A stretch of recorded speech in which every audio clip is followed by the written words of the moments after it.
to LOA Today. I'm Walt Thiessen here with Alex King on this Thursday, August the 29th, 2019. It is 8 a.m. in New York. That's 5 a.m. Los Angeles time, 1 p.m. in London, and I believe that would make 9 p.m. in Tokyo, 10 p.m. in Sydney. But wherever you are in the world, thank you for joining us for another episode of LOA Today, your daily dose of happy. And the only unhappy thing today is Joel had to take the day off. He was going to do that next week, Alex, and then he decided to take it off this week instead. Well, actually, he didn't decide. Circumstances in his life dictated. So he'll be back next week. Yep. And his timing is absolutely exquisite because you're dealing with something today. A little bit. A little bit. You can hardly talk. But I never call in. Well, thank you for that. I appreciate that. Because that means I don't have to talk all show long. I mean, most of it, but, you know, I'll try to be as nice on your voice as I can possibly. It's fine. I can handle it. Okay. Well, we don't want you to go hoarse or anything like that. But it's good to be back. Louise and I, of course, went to Virginia to spend time with family regarding my mom's passing, and it was a very good weekend. I got to reconnect with those two cousins who I hadn't seen in 40 years, and that was really cool, really great. I loved meeting both of them again. One of them in particular, I mean, wow, I always knew Leslie was a really good person and so forth, but like now I wanted to be one of my close friends. It's pretty wild, you know? Yeah. So it's good. It's good. It's all good. And we took a boat ride and got to see the lake where my parents had retired to and where we used to go every year. My brother and sister and I used to go there every year for our vacation because when you have a lake in the family, where else are you going to go, right? It's not like this is a difficult choice. Yeah, it's true. So all good, all very good stuff. And I was not sure what kind of topic to discuss when I woke up today, but then I looked at Facebook and saw something that you've been seeing also, a lot of discussion about can we control others or just about influencing others. Yes. And some pretty big debates coming up about this. I mean, there are some pretty strong opinions out there, one way and the other. You know what I mean? Usually I let it go, but I'm like, no, this one I got to comment on because it's out of control now. It's rampant. It's out of control. Which is an appropriate thing because it's controlling others, right? Right. It's funny, too, because there's so many different ways that we humans develop and learn methods of making our understanding of the law of attraction be whatever we want it to be, which is part of how you do law of attraction. I mean, we imagine, we create through our imagination. And imagination is unlimited. And so it seems to us that, well, we can literally create anything about anything, including about others. But then we run into a little tricky little thing, and that is those others have the same creative powers that we have. Yes, exactly. The loophole. The loophole. Well, it's not really a loophole, I don't think. I think it's just a description of how reality really works. I mean, it's kind of like, I sometimes like to imagine source energy or spirit energy or whatever you want to call it being this liquid ocean or pool or lake or whatever. Lake, hey, let's do the lake analogy. You know?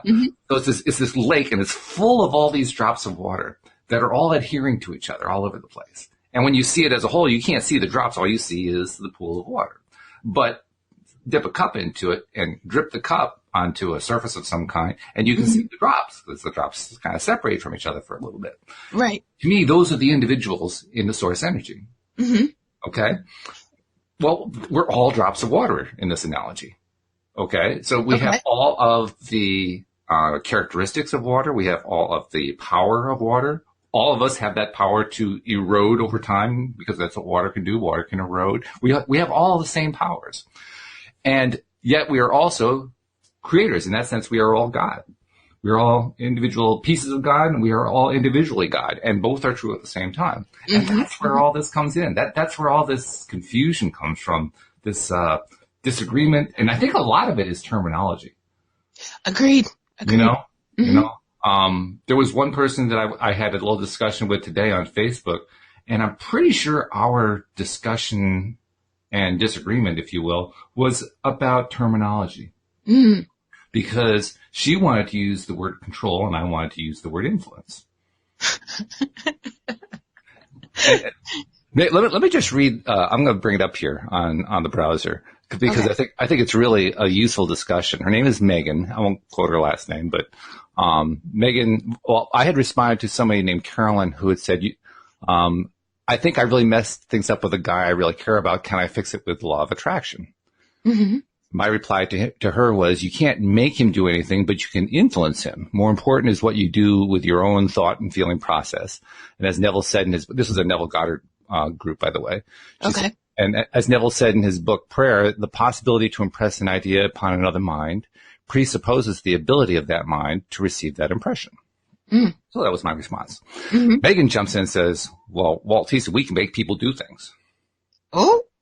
I said, Megan, do you think other people are your puppets? Right.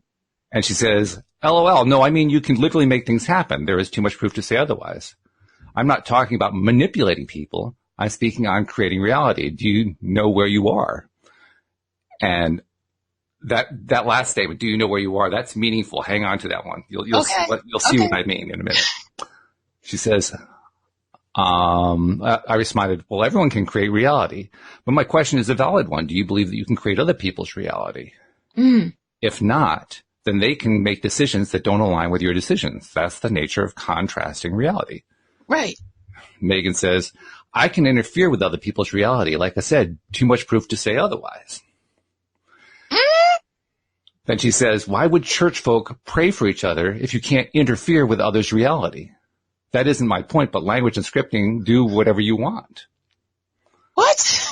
And I said, interfere? Well, I guess it depends on what you mean by that. Everyone creates their own reality, as Neville said in his book, and I quoted the quote again. The possibility to impress an idea upon another mind presupposes the ability of that mind to receive that impression. If the other mind, I said, is not in a place where it can receive that impression, you can try to impress upon it all you want to, and it won't work the way you want it to work. Right. Megan says, Jesus healed a blind man. Is that not interfering with reality? Oh, here we go. He killed a fig tree. Is that not interfering? Now, I'm not saying I'm Jesus, but I'm close. And then she smiles. Wow. And I said, well, I don't see praying for another as interfering. I see it as supporting. Right. Calling it interfering presupposes that the blind man didn't choose to be healed. Mm. And Megan says, so you take prayer as a joke then? Wow. And I said, not at all. Why should you assume that?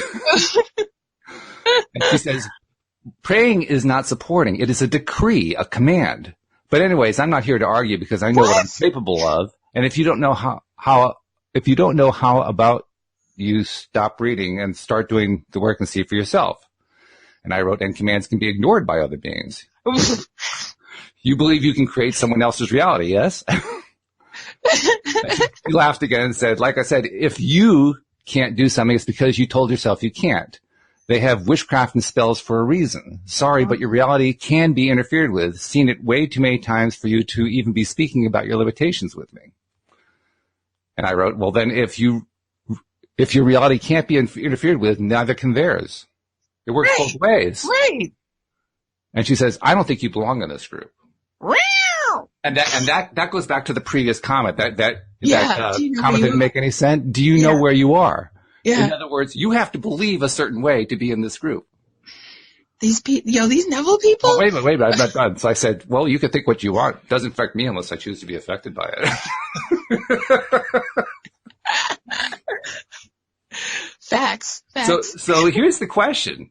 I mean, like I said before, I do think there's a lot of terminology going on here. Like, what do you mean by interfere? Interfere can mean a lot of different things. Right. Interfere means like going against someone's belief in something else. You know what I mean? Like it's interrupting what they want. That's what I feel like interfere is.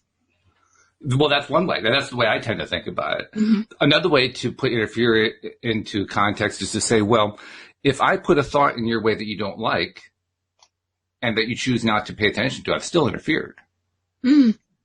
You know, so it depends how what's your intention. And she actually took offense to it. She said, well, I'm not trying to manipulate others. But then she said she was, though. Well, that's why I'm saying I think there's a terminology thing going on here. She thinks about the words differently. Right. And we get tripped up on words. Yes. Words trip us up all the time. All this stuff about what we attract is energy. I mean, even when Abraham interacts with Esther, Abraham isn't sending English words to her. Abraham is sending thought forms, and she's turning them into English words to the best she can within her own contexts, with her own understanding of reality, her understanding of the English language and what the words mean and so forth. Which is a kind of a tricky place for her to be in. I was going to say, is it, because I'm not familiar with them, but like, is it this, are they aware of today's terminology and how the words have changed? Oh, I think they are, but the way that Abraham has explained it is in the non-physical world, they don't think in terms of human languages. Because human languages are too limiting. True. They can express everything they need to express using their language of vibration. So that's why they try to communicate everything using the language of vibration. Okay. And that's the way Esther receives it. But because she has to translate it into something we understand, she has to turn it into English, and that's where her own presuppositions and biases and prejudices and everything else are going to come into play, because that's what she understands. That's how she understands how words are used. And everyone's going to have a little bit different understanding. So I think ultimately Megan and I were really saying the same thing, but we were getting hung up on the way we expressed it. No. You don't think so? Not at all. Okay. Well, tell me that. Megan's off her rocker. Oh, come on. Tell us what you really think. I mean, she literally said, prayer and witchcraft are proof of what I'm trying to tell you here. I was like, I'm confused. Well, I mean, Cindy Chavez is into what she calls witchcraft. I'm not sure it's the same thing as what Megan calls witchcraft. Right. But she's into very much the same kind of thing. But I'm not saying I don't believe it. I'm just saying, like, usually it's one or the other. Nobody, like, intertwines the two. I don't think I don't think there are lines anymore. I think there's a lot of blurring these days. Agreed. I mean, we aren't seeing yet a whole lot of people who are both, say, Christian and Muslim. But what we're starting to get there. Right. That's true. Even though those two religions really, they sprouted from the same source and went in two different branch directions. Yeah. Very, very, very different branch directions. But nevertheless, we're seeing overlap happen. And I think a lot of it is, I think all of it is because of contrast. I mean, there's the one thing that all of this kind of stuff, this, religious belief and spiritual belief, the one thing that it does create is contrast. As we are discovering here. Lots and lots of contrast. Lots of contrast. And in that contrast, there are opportunities to feel really, really bad about stuff. To really dislike stuff, to really be angry about stuff, to get moralistic about stuff. I mean, religion, God, it's all about moralism. There's huge amounts of moralism in religion. Yeah. And interestingly enough, the moralism varies from who you talk to who you talk to. This person who's a Christian will have a set of moral values that's different from this person who's a Christian who has their own set of moral values. And then they go out like, well, no, that's not what a real Christian believes. Right. Oh, my God, all day. Yeah, exactly. And then the same thing's going to be true I haven't seen it so much within Islam because I don't know that many Muslims. I have a suspicion it goes on. What I do know about is, like the attacks of 9/11, there was that small subset that was very much in favor, and there's the much larger subset that was against them. And so clearly there's got to be some sort of discussion going on there where, they're pointing fingers and saying, you're not the true Muslim here. So I can kind of infer that kind of conversation is going on. And I think it's true in every religious and spiritual belief system. I mean, we're seeing it here in law of attraction type groups. I know it occurs in Buddhism, although the Buddhists will deny it. But nevertheless, it does occur there. There are different Buddhist beliefs. Buddhists deny it. What does a Buddhist boxing match look like? It's two Buddhists sitting in separate corners. The dad joke of the day is brought to you by...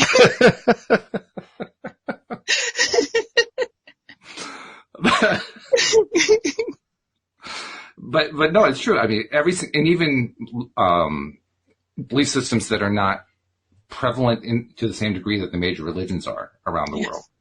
Even in those, there are great degrees of disagreement. Right. And that is both the nature and the beauty of reality. You have the freedom to believe what you want to believe. You do. And in that freedom, you are the ultimate creator of your own reality, which is really, really cool. Right. You know, what I find to be interesting is that she sees that as a limitation. But she says you're seeing yours as a limitation. No. I'm saying that's it. That's what I mean. She's saying that my claim that we are all free to create our own reality, and that therefore that means we really can't create for somebody else. They're the only ones who can create their own reality. She sees that as a limitation. But I don't see that as a limitation. I say we have enough work to do being in charge of our own lives. We don't have time to be in charge of everybody else's life too. This is very true. If we just sat here and minded our own business, life would be so much easier. Yeah, it would be. It would be. But there have been people for millennia who've wanted to run other people's lives. Facts. Some of them are politicians. Some of them are fathers. Some of them are cousins. Some of them are teachers. Some of them are bosses. Oh my God. It's almost endless. It's actually, to me, I think it's a really important topic because when we come to terms with how this stuff really works, and I think the position you and I are taking really is, in my opinion, the better position to take within the confines of the English language. What we're really saying is we respect the decisions of others. And when you go into this LOA thing with the intention of controlling the decisions of others, you're really not respecting them. That to me is a very, very big deal. Now, I will admit that is a moral position. That is my moral sense. Yes. So, in that sense, there is a limitation going on here. But I like that one. I think it's good. And I don't expect other people to adhere to my morality. I think maybe I should call it an ethical position rather than a moral position. Moral tends to be about, here's what I want you to do. Right. It's more about, here's what I do. Right. So for me, it's more of an ethical position because that's how I want to behave. That's how I do behave. I behave in a way that respects others because I like being respectful of others. Agreed. I find that, first of all, it's a much smoother road. Right? Yes. I mean, if I went around trying to control other people, I'd be driving myself crazy. Exactly. I'm the one who pays for that decision. And I'm certain that Megan pays for it in, what she goes through. I'm sure that she's creating all this stuff that it pops up and she just building up her willpower. Like, I'm not going to let that control me. I'm going to control that. Right. But she starts doing more. I'm going to control you. I'm going to control this person. I'm going to control that person. She should run for president. Exhausting. She might be. Donald Trump, watch out. As long as she doesn't want to nuke the hurricanes, I'll vote for her.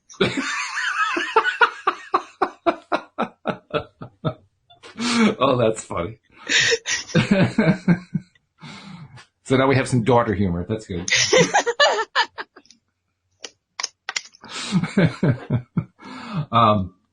Well, yeah, she might run for president. Who knows? I'm not even sure where she lives. I think she lives in the U.S., but I'm not sure. But even if she's not in the U.S., she can run for president or, head of state of whatever country she's in. And she might get some votes. She might get quite a few. You never know. She just might. Yeah. You get good at being a deliberate creator. You can do all kinds of things. Actual factuals.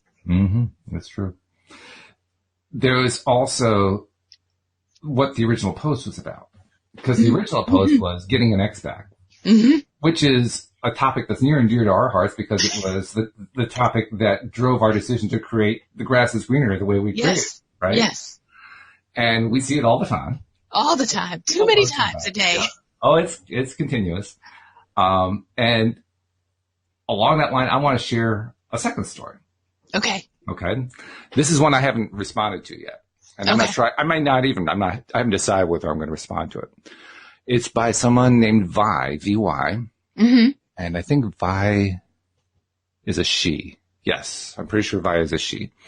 Anyway, Vi says, 6 months ago, I manifested my SP back after I followed Sal's post. Sal is the leader of this particular group. SP? A special person or a specific person. Okay.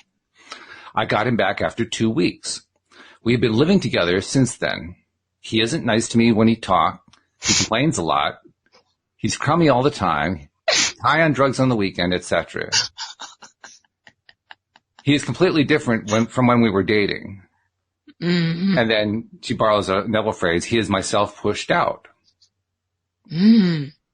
I am suffering. I have been fighting with my reality, trying to find the better way. I have been trying to imagine something different, ignore the reality, keep telling myself that he is so good to me. But how can I tell myself that? I feel like this is a total lie to me because he is so bad in the reality. I am really sad because I don't know what to do. Right now, I'm completely out of my state. Are you serious? Well, this is not my first time living with someone like him. I don't want to give up on him and moving on, even if I can. I know deep down in me, I need to work on myself, on my relationship instead of giving up and bump to someone. I guess I'm not sure what this is. An example of somebody whose first language is not English. Right. Instead of giving up and bump to someone else acting just like him again. Oh my God. How can I manifest him to be a better man, nicer to me, less complaining, less crummy, sweet, sober, understanding, appreciated? I just want to be a happy wife. I don't know how to deal with 3D reality whenever I get home. I see his crummy face. I see him high on drugs. I hate all this. I am out of my happy wife state now. Please, someone give me advice on this. I mean, does that encapsulate the issue well better than anything else I've ever read, or what? Yes. This makes me so mad. It makes you mad. No lie. Angry on levels I didn't know I could. Are you serious right now? Do you hear yourself? Do you read what you're typing? Oh my God, I'm about to lose another eye. He makes me miserable, but I want to make him better. What? Boy, bye. I've never seen that Alex have an apoplectic fit on Yes! the People are this stupid, and that's why I'm not in those Neville groups. I cannot. Oh, let me take a sip. I can't. I'm dropping Actually, that's a great idea. What you're doing there is a great idea, because what you're really saying is, I just need to take a step back and take a breath. Yes. And that's really a good thing to do. Yes. For her, for you, for me, for all of us. I mean, it's always a good idea. Whenever we're up against something that's really, really harsh or really hard or difficult or painful or whatever, take a step back. Take a breath. Boy, does that feel so much better. I wonder if the people who are writing these posts are reading the other posts that are like theirs. Oh, I'm sure they are. Reading the comments, because if it were me and I was reading, if I was feeling this way and I was reading other people's posts and seeing the comments, I feel like that would answer my question. Like, I wouldn't feel the need to post. It's an interesting point. Why is it that somebody continues to hang on to that which makes them unhappy? Yes. Why? When you're in the power to get rid of it. And yet that's what all humans do. Yeah. Not just people who are in this kind of position. I've noticed that it's true. It's true of me. It's true of everyone I've ever met. Yeah. Yeah. We all hang on to stuff that we don't like. No, not me. No. No, except for things like, I can't sleep and my digestive system is screwed up and I've got anxiety and but other than those things, you don't hang on to anything. I don't hang on to it. I just accept it for what it is. Well, this is where I wish Joel was here, because I know Joel would jump in on exactly and say exactly what you just said there. It's okay though. But I'm also. Go ahead. I don't know. I'm just getting back to this whole thing. You have the power to get rid of it. To get rid of what, though? To get rid of him. She wants to keep him. But why? Why does anybody want to hang on to what they don't like? See, I think people misconstrue the fact that the feeling that they get from being with someone is not about that person. It's you can get that feeling with almost anyone. So you need to separate the two, because obviously if this person is crummy and high all the time, he's not the one. Especially if you can't stand him to the point where you're posting on social media, he may not be for you. And by the way, you touched on the best point of all. We get to choose how we're going to respond in any situation. Yes, yes. So if we don't like a situation, we have 3 different choices, at least, maybe more than 3. Choice number 1 is to live with it and continue to be miserable, which is the choice that she's been making. Right. Right? Choice number 2 is to abandon the situation and move somewhere else, or change the state into something else. Mm-hmm. Or 3, the option is to just ignore the situation, just not pay any attention to it. But in all 3 of those cases, we get to decide what it is we're going to feel about something. Right. Hey. So to me, that's the great answer to the whole debate. You get to decide at all times how you're going to respond, how you're going to feel, how you're going to react. Okay. You're going to stay there? Okay. Have fun. But don't bitch about it on social media. Well, you can bitch about it too. I mean, I don't care if you bitch about it. It doesn't bother me. If you want to bitch about it, go right ahead. But my point is, if you're going to be okay with your situation, then you can't complain about it.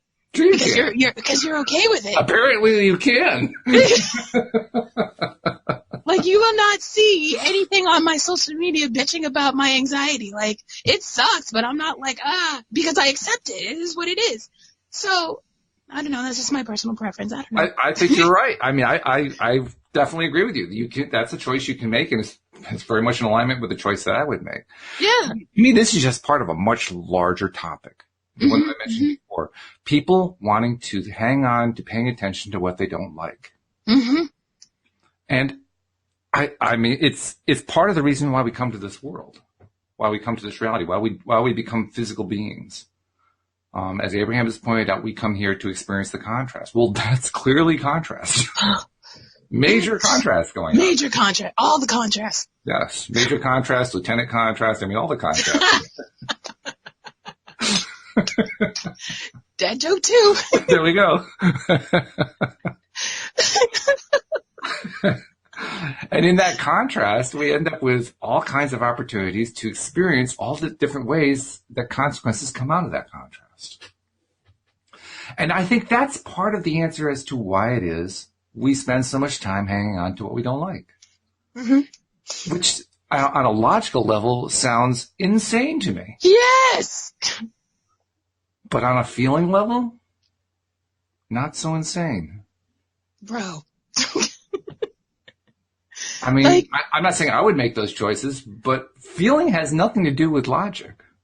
Facts. Okay. All right. Yeah. It really doesn't have anything to do with logic. It has to do with what you feel. Yeah.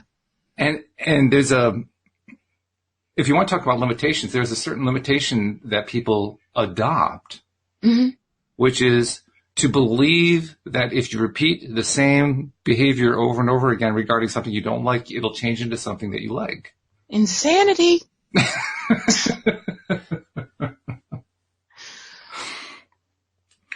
And I think I know where that comes from. Insanity? Kinda? I mean, yes. But where does it come from? But what I was thinking of, it kind of is a form of insanity. Yes. It's the desire to be entertained. The desire to be entertained in a certain way is insanity. I guarantee that her household is not drama-free. No kidding. And I guarantee she lives for it. She's like, all right, I'm going home. Yep. Let's see what happens today. Yeah. Yep. I believe it's going to get better. I am imagining it getting better. And I'm going to go home and I'm going to fight it out until it gets better.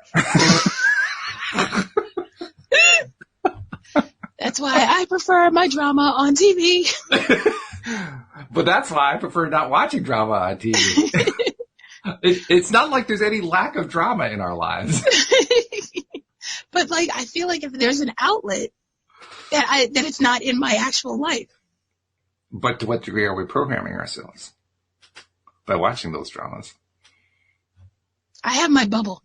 Let me tell you a story. I mentioned Cindy Chavez. We read from Neville Goddard's The Law and the Promise. Okay. We finished chapter 4 yesterday. Mm-hmm. And there was a really great example of what happens when you tell a fictional story. Mm. First of all, the title of the chapter is There Is No Fiction. Oh. Which is his claim. The idea is, if you can create anything from your imagination, then there's no such thing that's just pure fiction. It all is reality. Right. That's true. Okay. So here's the story. And this is actually from the foreword of A Night to Remember by Walter Lord.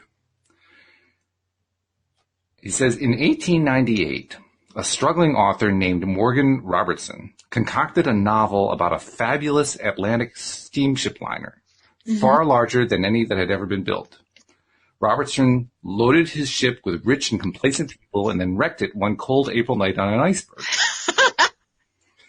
This somehow showed the futility of everything, and in fact, the book was called Futility, and it appeared that year, published by the firm of M.F. Mansfield. 14 years later, a British shipping company named the White Star Line built a steamer remarkably like the one in Robertson's novel. The new liner was 66,000 tons displacement. Robertson's was 70,000 tons. The real ship was 882.5 feet long. The fictional one was 800 feet.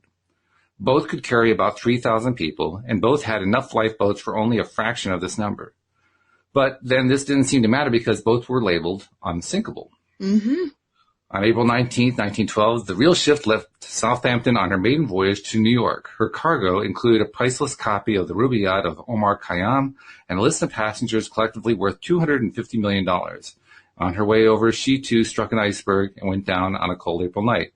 Robertson called his ship the Titan. The White Star Line called its ship the Titanic. Oh. So there is an example of how fiction becomes reality. Okay? Did the person writing or reading that book actually intend to turn it into reality? Probably not intentionally, however. So here's the question for you. Why do you want to keep watching drama about things you don't like? Well, I didn't say I didn't like it. You like the stuff that happens in the dramas. Yes, because it's not happening to me. But see, I would have read the book and been like, okay, you know what I'm not going to do? I'm not going to get on a giant boat. And that is my bubble. That's your bubble, okay. That's my bubble. The drama stays in the book and I'm not going to drown. So what you are is a passive aggressive. I can be. I can be. I agree to mess things around so that those people over there have all this terrible stuff happening. But I'm not going to take blame for any of it.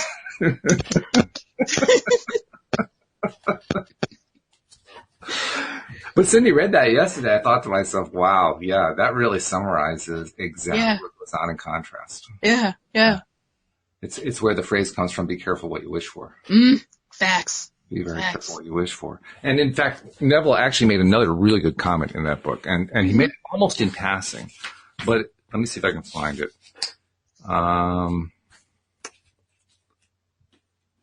Where is it? Of course, I'm not going to find it right off the top of my head here.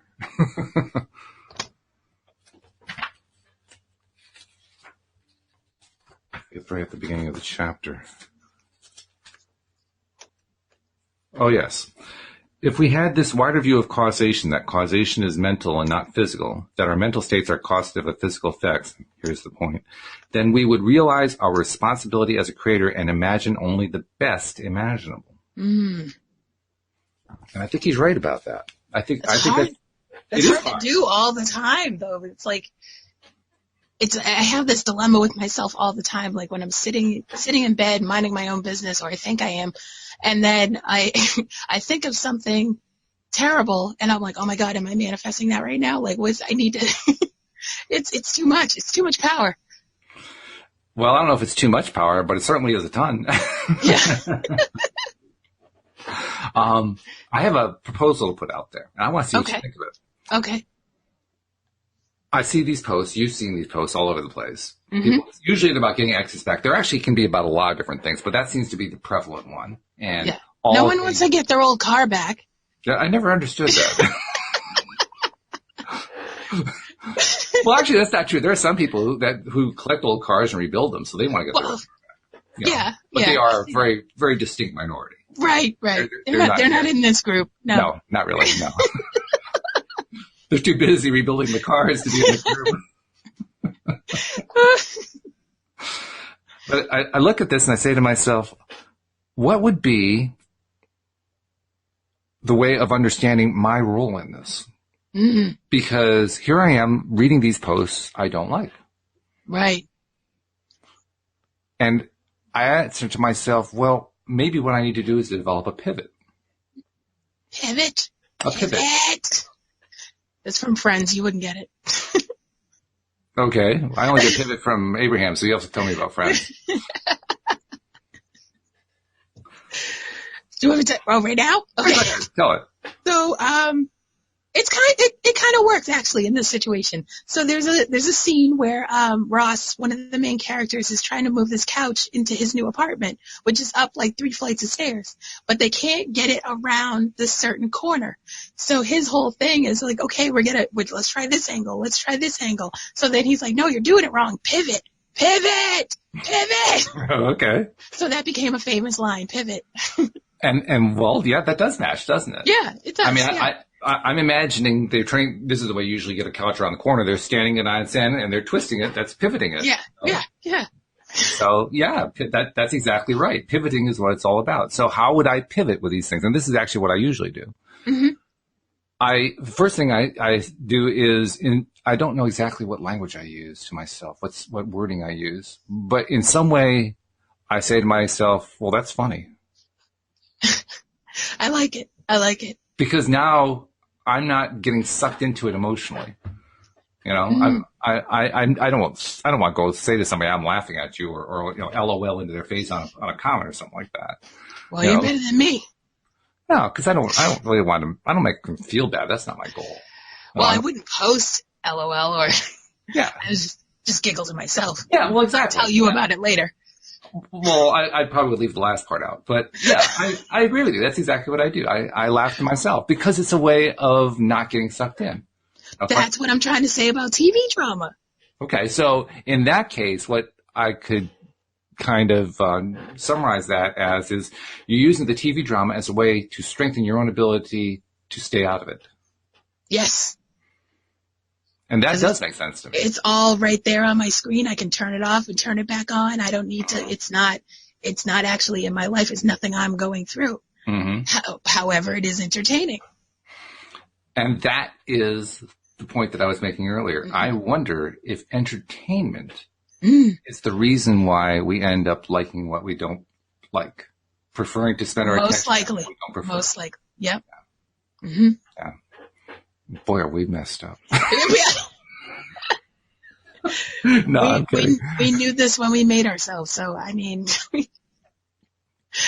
it was bound to happen. Well, ultimately, all of these conversations that we have, both on the show and Facebook, all the different places that gets discussed, are all about how to get control of our own perspective instead of getting sucked into somebody else's perspective. Right. Because when we're in our own perspective, and it's one that we chose consciously, now we're deliberately creating. We're not just creating willy-nilly. Yes. We're not a wand that's shooting off spells in all kinds of wild directions. Oh my God! What was his name in Harry Potter? One of his housemates in Gryffindor. Everything he did blew up, you know? Yeah, when he lost his eyebrows. Yeah. I can't think what his name was. I can't think of it either, but I know who you mean. But it's like every time his wand was like this wild, crazy, out of control thing. He's like, I don't even know what I'm doing here. Whoa, magic again, you know? Oh my God. Yeah, so true. So true. I'm surprised Ollivander even sold him that wand. Oh, man. I mean, I could just imagine him being in Ollivander's shop, and maybe this is the way it went. Ollivander handed him the wand, and he waved it, and something exploded, and Ollivander said, no. He says, no, I'll take that. Or he made so many things explode that this was the one that did the least amount of damage. Yes, right. He destroyed the whole shop. Oh my God. Olive had to probably just settle on giving him that one just to get him out of the shop so he can clean up the shop. Okay, wave. Okay, now everything's back to order. Right. Oh. My OCD was kicking in when we went into that shop. I was like, so much disorganization. But I'm sure there's a method to his madness. He knows where everything is. Well, he's been in business since before the birth of Christ. I mean, and he was remembered every single one he's ever sold. Yeah. Holy crap. So it's over 2,000 years, and let's assume that you get, 20,000 wizards buying wands from you every year. You're talking That's millions a lot. of wands. That's insane. That is insane. Like there had to be a memory spell he did or something. That's crazy. No one can do all that. What we're doing here, I think, is another reason why we like entertainment. Yes. Because it gives us an opportunity to explore possibilities. Mm-hmm. Yes. I mean, what's the most popular thing to do with watching a program these days is to have your smartphone out and look up stuff while you're watching the program. Yes. Which didn't exist before smartphones. No. But we wanted it. We did. I'm like, I wish like you sit there and you're like, I wonder how much they make per episode. And now you're like, oh, okay. $250,000. Cool. Sign me up. Yeah. Let's go make the grasses greener. What do you say? Yeah, seriously. It's like, I wonder when Ellen Pompeo's birthday is. She seems like a Virgo. I don't. While I'm at it, let me follow her on Instagram. Yes, right.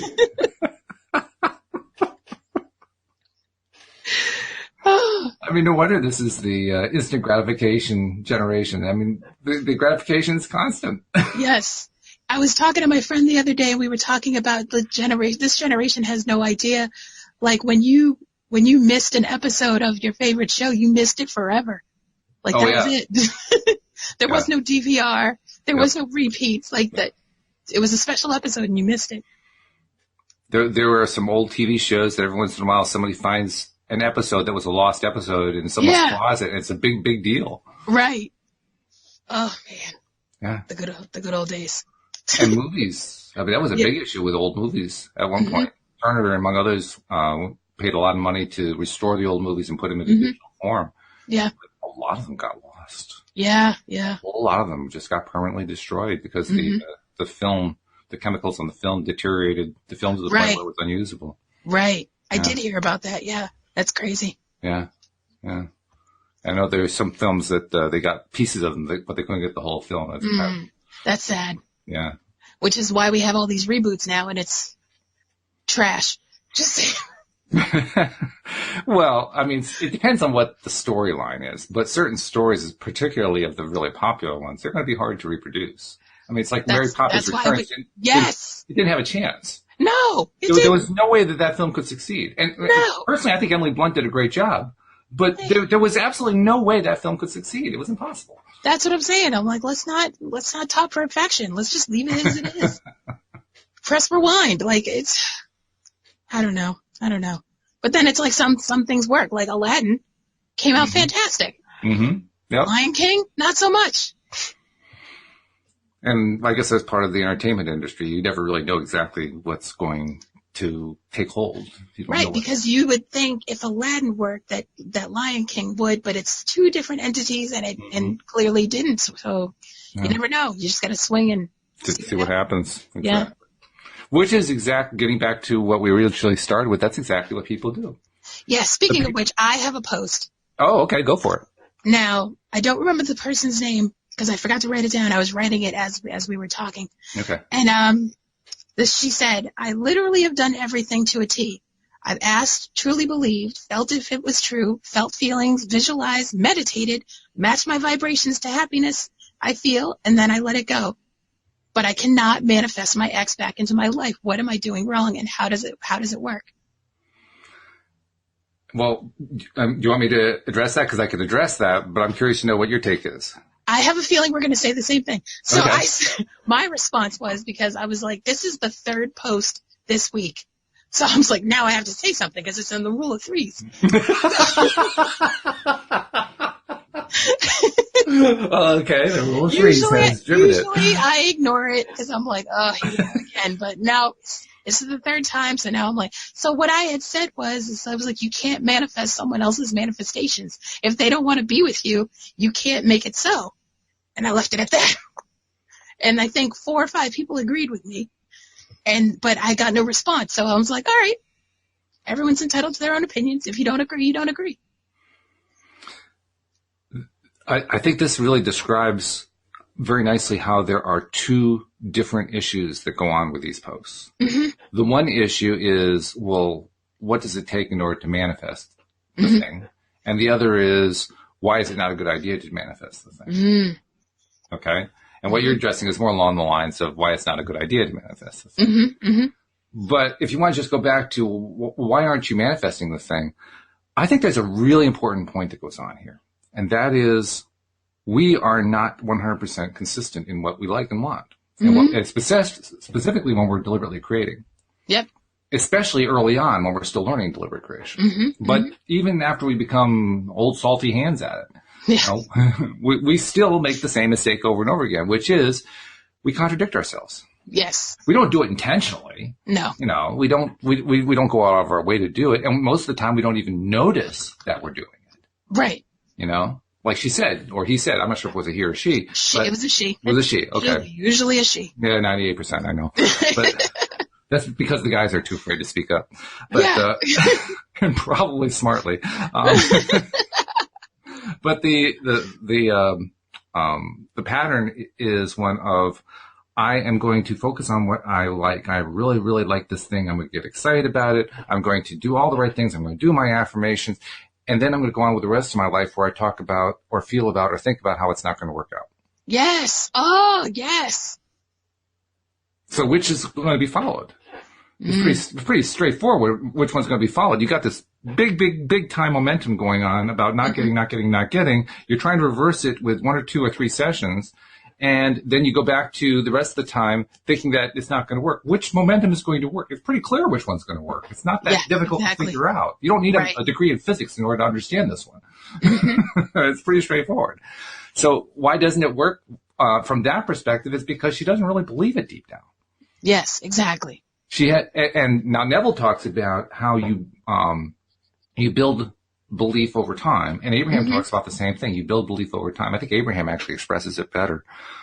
They describe it as a momentum, and they describe mm-hmm. that as you are focusing on this dream that you're creating. I like the way Neville describes the dreaming process. His illustrations are really good. But the way I'll go with the Abraham method, as you are thinking about and feeling about what it is that you want to think and feel about, that you want to have happen, the more energy and time and effort you put into that, the bigger the momentum gets. Mm-hmm. It starts to take on a life of its own. Mm-hmm. Neville describes it as the tones of reality start to emerge. Which is a nice way of describing that. I like that. It sounds pretty. Yeah. It does sound pretty, doesn't it? Especially when you consider that tones can apply to all 5 senses. There could be tones mm-hmm. of sound, tones of sight, tones of touch, so on and so forth. So the tones of reality start to emerge. And the more time and effort and energy and attention, that's really what it is, attention, mm-hmm. focus. The more focus that we spend on these things, the more that we make them real. Mm-hmm. And the less that we have going on below the surface, stuff that we haven't thought about but that we have thought about in the past, mm-hmm. the more of that there is to slow things down, the resistance, as Abraham calls it, then the slower the process is. One of the things that was really interesting in this chapter that Cindy and I read is that we read another story. It's actually one of our favorite stories, one of my favorites too, about a guy who manifested in Arthur Murray's studio back in the 1940s or 50s. Oh, yes. Yep. Right? Mm-hmm. And everything in his story took 3 weeks. I did not know that part. Yeah. We noticed it. He mentioned like 3 or 4 times in the story, this segment took 3 weeks, this segment took 3 weeks, this segment took 3 weeks. And to me, that was a really significant point. Because what that meant was whatever resistances he had going on took him 3 weeks to get out of the way. So now I can go back and answer the question of the person directly. Put aside the thing about whether it's a good idea. Put aside the idea of whether you can influence somebody else. Just why isn't the manifestation working? Well, have you overcome all your resistances yet? yes, you've been doing all this good stuff. Keep going on it. But have you overcome your own resistances? Mm-hmm. And if they look deep down, I think they'll find that they haven't. And Obviously, the evidence, otherwise it would have been done in 3 weeks. well, not only that, the evidence of this person, Vi, is she attracted the person back and he was still miserable. Yes. He was still a That's horrible what I'm person. saying. I feel like she forgot that part when she was like, I want him back. Yeah. But did you forget why y'all broke up in the first place? That's what I think people miss that point. Yeah. Now, if she had, here's an interesting question, and this really gets to the nub of whether you can control somebody else. If she had truly focused on him, now she did kind of describe it in a little bit here. Mm-hmm. Let me see if I can find where she says it. Well, she kind of said it backhand. She said, how can I manifest him to be a better man, nicer to me, less complaining, less crummy, sweet, sober, understanding, appreciative? Okay, so that's kind of what she's inferring that she did before, but she didn't actually say she was doing that before. But my question to her is, how much were you actually doing that? Yeah, I feel like she was more concentrating on getting him back, not how she wanted him back. Yes, I agree. And even more interesting, but this is the interesting point I was leading up to. How much did she actually do that? Because if she really did do that, I'll bet you she would have ended up with a different man. Agreed. Thank you. That's what I'm saying. Whole different person. Yeah. Which was not what she intended originally. But isn't it though? On one hand it is, on the other hand it isn't. She had, people get very fixed. It's got to be that person. Yes. It's got to be that person. Yes. Oh. That's what I was saying. It's the feeling. It's not the person. It can be with anybody. Yeah. Yeah. But people get locked in like that. I think they get locked in. I think we all get locked in on stuff like that out of fear. Yes. Agreed. Fear because we're afraid it can't be anybody else. It has to be that person. Otherwise I'll be miserable the rest of my life. Yeah. In fact, I had another conversation again, same kind of thing. I think I came up with some magic words or something because what I said to her was, okay, you did all this stuff. We did this kind of discussion like we're doing here. You did all this stuff. Here's what you did and so on and so forth. But the bottom line question is this: is your happiness level dependent upon whether or not he comes back? Ooh. Say it again for the people in the back. Do you believe that your happiness is dependent upon whether or not he comes back? You should be able to be happy anyway. Anyway, yeah. Mm-hmm. Yeah. If he comes back, it may be a plus, maybe a minus, but you should be happy in yourself anyway. And I really do believe, I think you'll believe this too, is that if we stick to making ourselves happy regardless of whether he comes back, we're going to be a whole lot less interested in whether he comes back. Facts. That's why my dating life is so comical, because I'm happy with either way. It's comical? Comical. Like I told my friends, I was like, I don't even tell you about half the dudes anymore because they never follow through, so it's pointless to even bring their names up. Like, I'm not even going to put their names on the roster. Yeah. So it's like, but they're like, but you keep on trucking. I was like, what else is there to do? What else is there to do? Well, if you really want to know the answer to that, the other things to do are to stop. I could stop, yeah. That's another thing you could do. That's actually what I did. That's how I got Louise. Yeah. I mean, I take breaks. No, this wasn't a break. I mean, I quit. Yeah. This is cold turkey. Yeah. And that's why I felt about it. I was done. Yeah. I was done. That's the thing.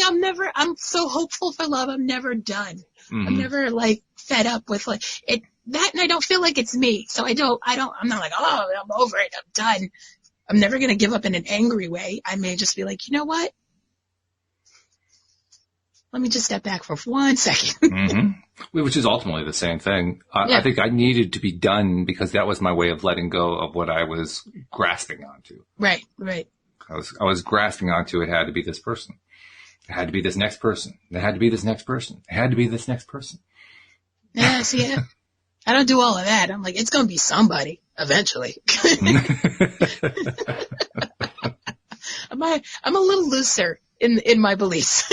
Well, plus, not only did I believe it had to be this next person, but I also, and this is what killed it, I also simultaneously believed she'll never want me. Wow. Ouch.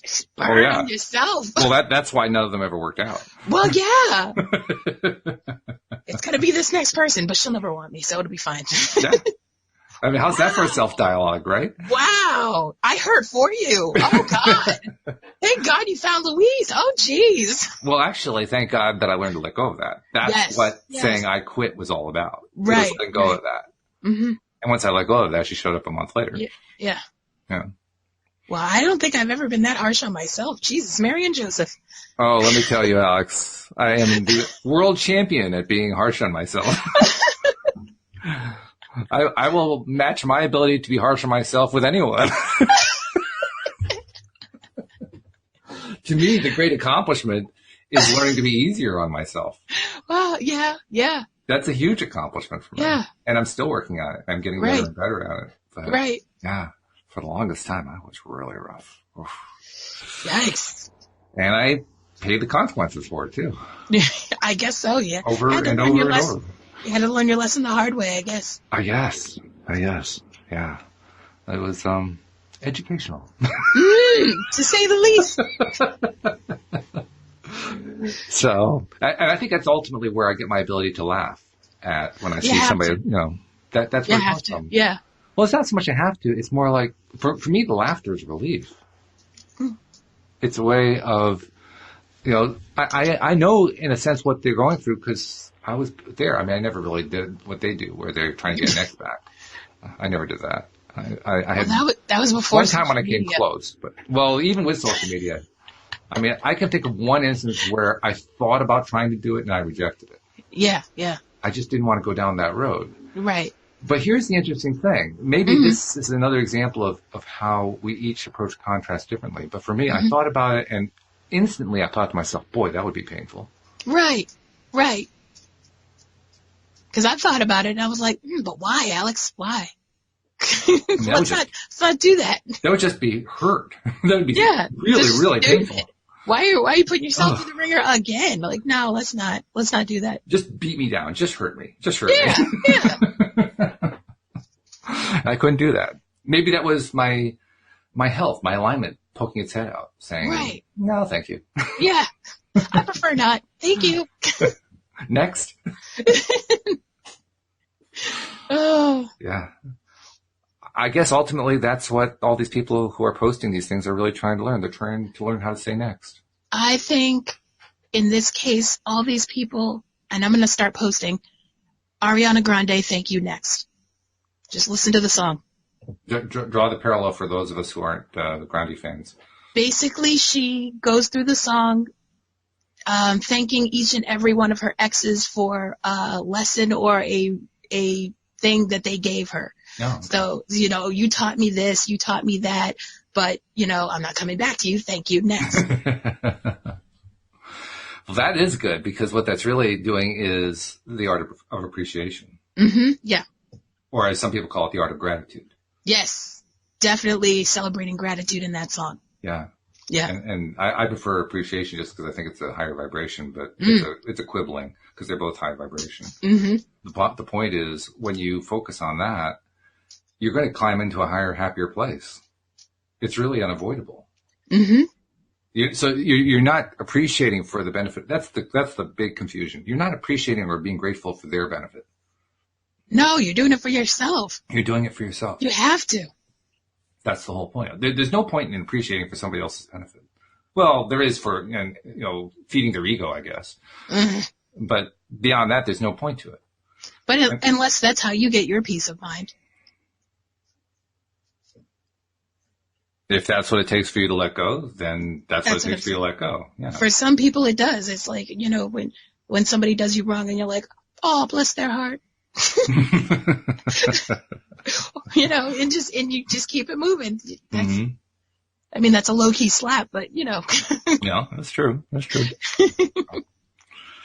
Well, as usual, this has been a fascinating discussion. And agreed. This is one of the more in-depth ones we've done on this particular topic. I think this is the deepest we've gone. Yeah, we've actually pulled actual posts out. So we've set a new standard. And yes. Let's see what we can do the next time we bring this one up. But I have a feeling this is a conversation that's not going to go away. There are going to be people who say, yes, you can control others. And there are going to be others like us that say, no, you can only influence them, but good luck with that. Oh, seriously. Anything that you want to tell about spoilers before we close off? Not a spoiler, but I do want to say congratulations to my cousin. He had a baby, Gideon. So very exciting. New nephew in the family. We're very happy. That's great. So, yes. Excellent. And also a reminder to people, become a subscriber. This is the kind of conversation you get every day. Every time it's with different co-hosts, but it's always fun. Very simple. Go to loatoday.net, do the stuff there, and just like in 4 steps, you're a subscriber. And also subscribe to us on YouTube. How do they do it on YouTube? You go to LOA Today podcast videos on YouTube and you hit the subscribe button. And next to the subscribe button, there's a little bell. Make sure you click always so you will always be notified when we are live. Just like that. So, Alex, it's been great. I hope your voice heals up. I hope your throat heals up. She's giving me the thumbs up. That's good. She's not talking anymore. And with that thought in mind, we'll see you all next time here on LOA Today. Goodbye, everybody.